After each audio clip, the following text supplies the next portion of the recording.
सलमान अजहरी,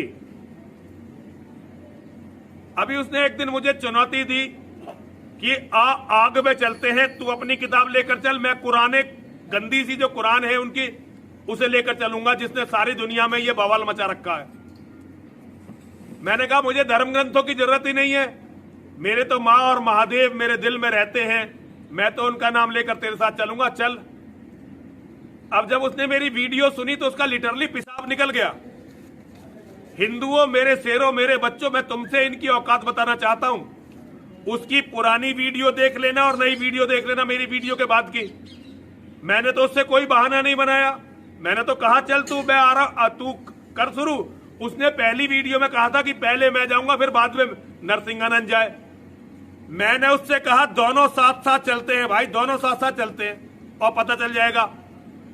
अब उसने वीडियो बनाई कि पहले परमिशन का इंतजाम मैं करूं। अबे जाहिल, अबे गवार, अबे गधे, अबे मूर्ख, अबे हम मुसलमान थोड़े ही हैं, ये अभी लोकतांत्रिक देश है, अभी इसमें इस्लाम का शासन आया नहीं है, अभी शरीयत लागू नहीं हुई है। जब तक शरीयत लागू नहीं होती, ये दरिंदों वाली, ये भेड़ियों वाली, ये लकड़बग्गों वाली जो हरकतें हैं ना, ये कानूनी नहीं मानी जाती। यहां ऐसा कोई कानून नहीं है कि सरकार जो है ये इजाजत दे दे कि तू और मैं आग में कूद जाए। आज के हालात हिंदुस्तान के, जिससे आप सब बाखबर हैं कि हुजूर पाक सल्लल्लाहु ताला अलैहि वसल्लम, इस्लाम, कुरान और रब्बे ज़ुल जलाल की शान में गुस्ताखी पे गुस्ताखी हो रही है, और मज़ीद ये कि ये गवर्नमेंट और हुकूमत की पुश्त पनाही में हो रही है। अगर ऐसा नहीं होता तो ये चंद खबीस खुले सांड की तरह 1.5 महीने से नहीं चीख रहे होते। अभी अभी जिस मलऊन नरसिंहानंद की गुस्ताखियाँ और मुगल्लज़ात और गालियाँ सुन करके हमारे दिल छलनी छलनी हो चुके थे। अब पानी सर से ऊपर हो चुका है मुसलमान। हालात इस कदर नाजुक हैं, मुझे ये समझ में नहीं आता अब तक कि हुकूमत इनको अरेस्ट क्यों नहीं करती। इनकी क्या मजबूरी है इनके साथ, या इनके खुद के ये पाले हुए कुत्ते हैं? ये मुसलसल रोज़ाना वीडियो अपलोड करते हैं, क्या इनको पुलिस पूछती तक नहीं है कि तुम इस तरह सांप्रदायिक माहौल कर रहे हो, फितना फैला रहे हो, हिंदुस्तान में अमन व अमान ख़राब कर रहे हो? इनको पूछने वाला भी कोई नहीं है। आज की बात मैं बता रहा हूँ, दिल छलनी हो चुका था। मुझे मालूम है कि इनको अब पुलिस अरेस्ट भी नहीं करती और हमारे एहतजाजात और हमारे प्रोटेस्ट से भी कुछ नहीं होता।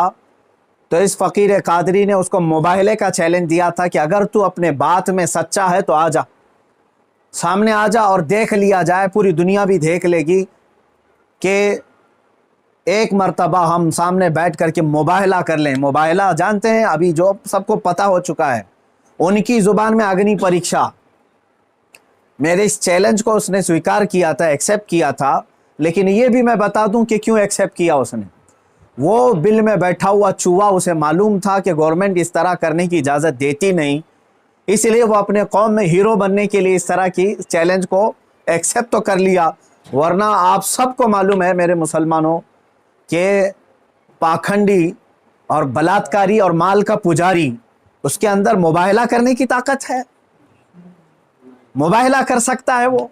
उसका उसके खुद के दीन और धर्म से कोई ताल्लुक नहीं है। मैं ये चैलेंज के साथ कहता हूं, सनातन धर्म से भी उसका कोई ताल्लुक नहीं है।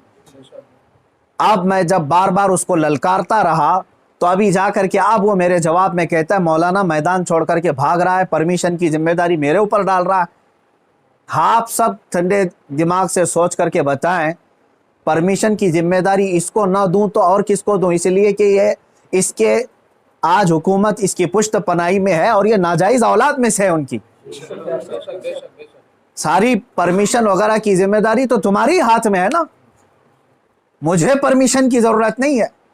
इंशाअल्लाह अज़ीज, जिस दिन भी तू तैयार हो जाएगा मेरी आखिरी सांस तक, उस दिन भी मैं मुबाहले के लिए हाजिर हो जाऊंगा, उस दिन भी हाजिर हो, 1 इंच भी पीछे नहीं हटूंगा इंशाअल्लाह। इसलिए कि ये मेरे जुमले नहीं हैं, ये मेरे दीन की हक्कानियत है, ये रसूल पाक सल्लल्लाहु ताला अलैहि वसल्लम की सच्चाई है और कुरान पाक की अजमत है जो हमारे दिलों में कूट कूट कर भरी हुई है।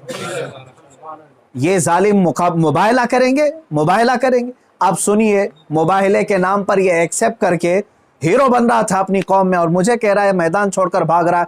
मैं इससे कहता हूं, आप सबको मालूम है ना, चंद दिन कबल ये दिल्ली के प्रेस क्लब ऑफ इंडिया में बैठ करके जहर उगल रहा था, हुजूर पाक सल्लल्लाहु ताला अलैहि वसल्लम की शान में गालियां बक रहा था। आज इसको याद आ गया ये लोकतांत्रिक देश है, आज ये कह रहा है ये लोकतांत्रिक देश है, मौलाना क्या ऐसी परमिशन यहां मिलती है? तो खबीस के बच्चे, तुझे ये पहले मालूम नहीं था कि इस लोकतांत्रिक देश में किसी धर्म को गाली नहीं देना चाहिए? मलून नाजायज औलाद, तुझे ये नहीं मालूम कि लोकतांत्रिक देश में किसी धर्म को गाली नहीं दी जाती? जब तू देश के सारे संविधान का उल्लंघन करके जहर उगल सकता है, प्रेस क्लब ऑफ इंडिया में तुझे परमिशन दी जा सकती है, तो इस मुबाहिले की परमिशन क्यों नहीं मिलती? ठीक है, तुझे मैदान में नहीं मिलती, प्रेस क्लब ऑफ इंडिया तेरे बाप का है ना, जहां बैठ करके तूने गालियां बकी थी। मैं आज फिर से कहता हूं मुसलमानों, जरा बराबर